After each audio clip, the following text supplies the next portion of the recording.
It's Food Life. What's up? Today we will be feeding the soul with some tiramisu. I saw some online and I was inspired and I just had to make it. So all you're gonna need is egg yolks, some lady fingers, espresso, little bit of sugar, mascarpone, little bit of heavy cream, rum, and some cocoa powder. It's pretty easy to make, honestly. You make one part, then you make another part, and then you mix them together, and then you make another thing, refrigerate it, and you're done. So here we go. We need to extract the yolk. How are we going to do that? Well, we need a bowl for the shells, and that's what I got there. And then what you're going to do is, oh, wait. Dude, you don't have something for the whites. For that, we need to get a cup. Will it work? Yeah, I will. But first we had to discuss it for a little bit. See, it's like, what could this conversation be? Like, this is fine to do. I know that this is fine. I know. Do you really think it's going to be fun? Yeah, let's try it out. So here we go. We're going to separate the yolk from the white. And look at that white just glob off of there. It's like, oh, look here. Drop it in the cup instantly. I've never done this in all of my 22 years. Never before. So this is, you're seeing, firsthand look of my firsthand experience of the first time I've ever separated the yolk from the white. And what I've learned from this is you really got to separate the yolk from the white for the best result. Because if you have the white with the yolk, your mixture is going to be too runny. And what the goal of this is to fluff it up as much as possible. Maybe not as much as possible, but to a perfect point. And I think I got it to a decent point here, but I think the fluffing potential could have been, amplified if I would have separated the whites from the yolks more thoroughly. And look, baby J. Hey, Joel. Now we get the sugar. And we're going to pour a half cup into the eggs. You need 1 cup total for this recipe, but right now you're only going to need a half cup. So you get the sugar, you pour it in there, and then you're going to want to mix. And this recipe, you really got to do a lot of mixing in this. I sped it up because we don't, can mix on your own. But, you see me mixing. You know what's up there. And this recipe said to make the egg yolk mixture 1/3 of the original size. Stop when it's, or no, not 1/3, 3 times the original size. So mix it up until it's 3 times the original size. And I think I got it to the 3 times the original size, but I don't know. I feel like the whites kind of made it less awesome than it could have been. Not that it was bad, but I think if I did this again, I would take more care in separating the yolk from the egg.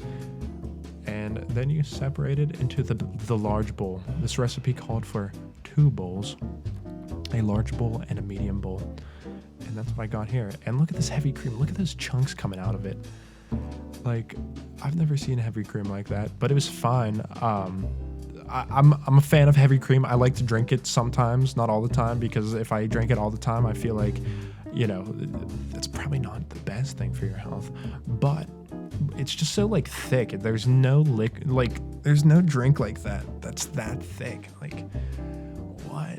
So I tasted a little bit of it. It was fine. And, I shook it up and everything. But I don't know. It's store brand. It's generic maybe. Generic has the lumps and non-generic doesn't. But we're just going to whip it up until it's a whipped cream. Who would have thought? If you whip cream for long enough, it makes whipped cream. I didn't think it was possible. I didn't know what was going to happen. I didn't even know what we were shooting for because look how liquidy that looks. It's so wet still. It's like there's no way. But I guess you whip it enough and then the fat does something and then there's a reaction and then the scientists come in and they tell you, that you're going to get whipped cream from this. I've never been a scientist in my life before, so I wouldn't know something like that. But the recipe calls for soft peaks. So we're going for soft peaks and look, you can see something happen. It has congealed. Oh, is that a soft peak? My sister comes in to inform me if it is a soft peak. And look, you can kind of see the curvature there. Yeah, it's a soft peak. If you've ever seen a meringue, the peaks on that, I don't know how they freeze the peaks, but that's what you're looking for.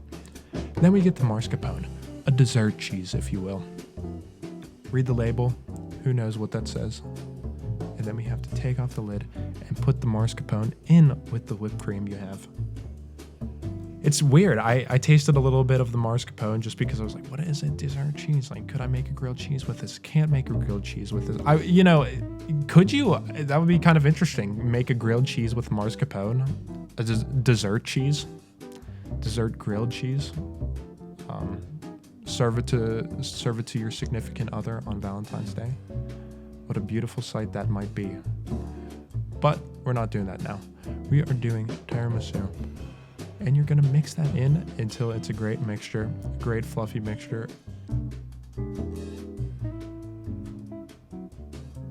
Yeah, it's really thick. You can't eat this more than once a month, I'll say that. If you made a whole pan of this more than once a month, you'd be cruising for a bruising right there. So you get the mascarpone, and then what you're gonna do here is you're gonna combine it with the egg yolk mixture. And you see that, it kept its shape, the egg yolks did, but I don't know, I really would like to try this by separating the yolks out more. I think that it's a crucial step, and you learn from trial and error, so we will see. And if you do that at home and you feel compelled to make this recipe at home, let me know what your egg yolks turned out like. And you want to fold here. Look, I start stirring. No stir. You need to fold so you maintain the shape. If you stir, you get rid of the air bubbles and you get a flat type of mixture. It could turn wet again. You don't want that. You need to fold like the French. I feel like the French know exactly what's happening here. And I guess the Italians too, because I think tiramisu is Italian. I'm Italian. I didn't know that, so now I'm a full Italian. And then you get the espresso, and it's going to be a 1 1/3 cup of espresso per shot of rum. And I had a cool thought, honestly, because I've dreamt about alcoholic food, alcoholic pizza, because I thought, what do you like to do while you're drinking? You like to eat. And wouldn't it be cool if the food that you were eating got you full and got you drunk at the same time? How crazy would that be? So what if you just got a tiramisu, but made the whole coffee mixture with all rum and a little bit of coffee? Could you get drunk from a piece of tiramisu? I don't know. Here you get the cocoa powder. I don't know how much to use because, I don't know, in the recipe they're like, you need 2 tablespoons of cocoa powder. How do you know that? Did you measure all the dust on your pan? I didn't. I just put it in some tea thing and sifted it onto the pan. And look at the time I'm gonna have with this packaging. I don't know.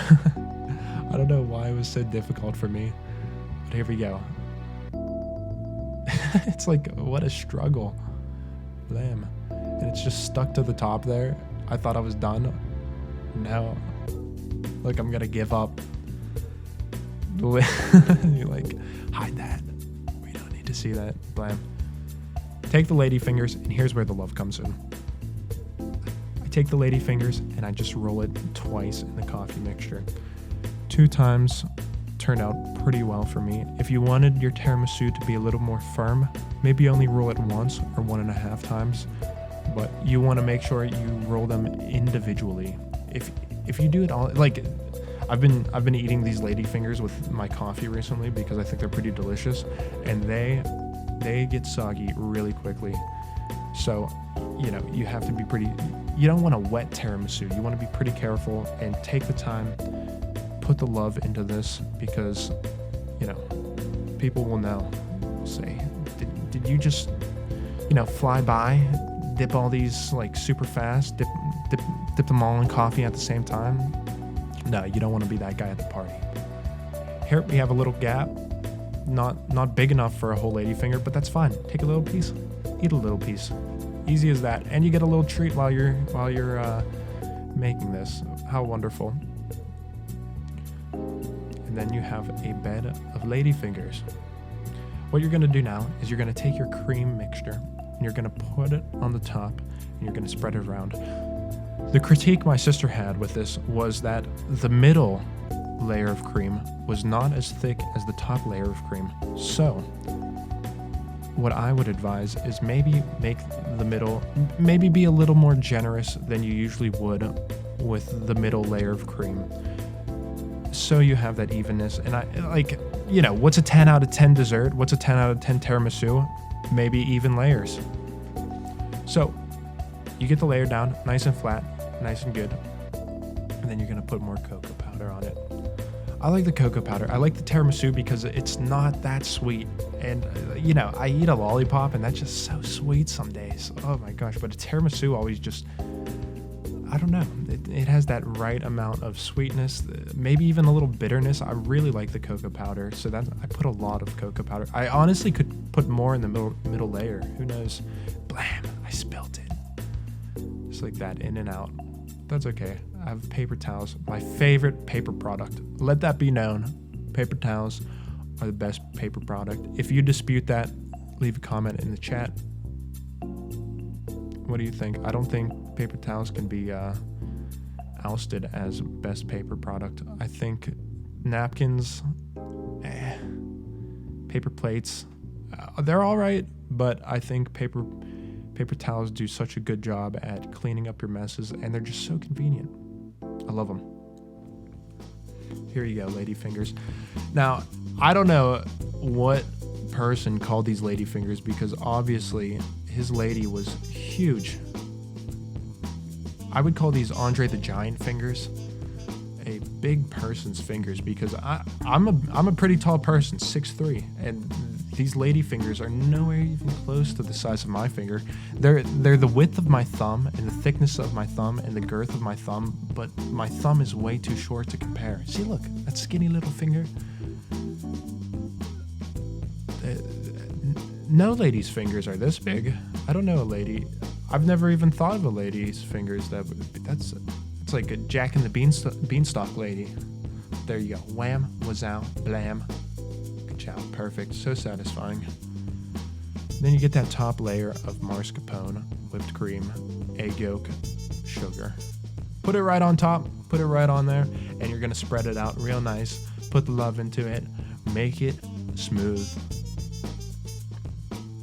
Damn, I wish I was using a scoop for a rice cooker, because I didn't feel like washing off the actual spatula. I don't know why I did that, but in retrospect, I wish I would have washed off the spatula, because I don't know, it would be way more easier. I had to like scrape the bowl a million times. With that nice spatula. You just you know, scoop all of your like mixture out of the bowl easily. And here is where I wish I had a sifter.